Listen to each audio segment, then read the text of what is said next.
Reminder of where we were or where we are.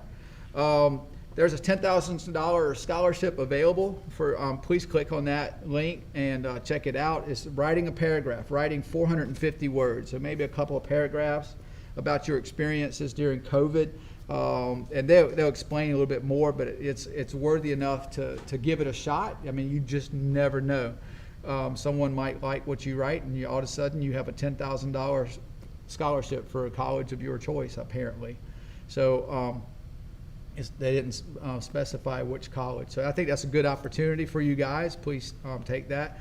Remember, on Tuesday, next Tuesday, we do not have class, but you're to be here at 8:30. So it's not strolling in at 5 minutes to 9, but it's be here at 8:30. You must arrive by 8:30. So that's a big deal. I have a list. I don't have a printed list. I have to pull it up so I know kind of where you guys are supposed to go. There are some people that haven't been assigned rooms yet, but I can let you guys know that later if you're online. I don't know when they're sending out that list or email. Remember that all virtual students, C students, if you're 100% virtual, you still have to be here as a junior to take the ACT. All right, so what I wanted to show you and wanted to start off, we did Dr. Heidegger's experiment, and I'm going to put up the video. You guys, I'm going to stop the recording because the video is also included a link on one of the assignments today. So I will, you can look at it at that point, but I kind of wanted you to have a different perspective of Dr. Heidegger. This is an older version. I don't think anybody's really done any movies. There's been some similar things that people put out, like Finding the Fountain of Youth, what happens when you go back and return young. I remember there was something from Pirates of the Caribbean, where they went and found the so-called Fountain of Youth, and that was pretty interesting perspective.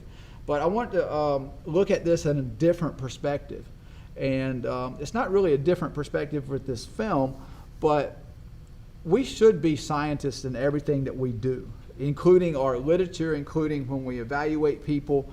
We form a hypothesis, and then we go through that scientific method to find out if that hypothesis is true. For instance, if you're going to date somebody, right? So you form a hypothesis, I think we're going to work out, we're a match made in heaven and all that stuff. And then you go through the process of asking them out, becoming friends with them and all this, and you experiment a little bit and you find out if it works or not. So, I mean, we just do things like that in life. Scientific method obviously is a lot different. I was just kind of putting a different spin on it. But Dr. Heidegger has a scientific method to prove his point. And so one of the things I'm going to ask you to do today, through scanning back over the literature and also looking at the film, what is his overall hypotheses? All right, so don't answer it yet, but I want you to think about it. That's one of the things that you're going to answer today. All right, so we're going to go ahead.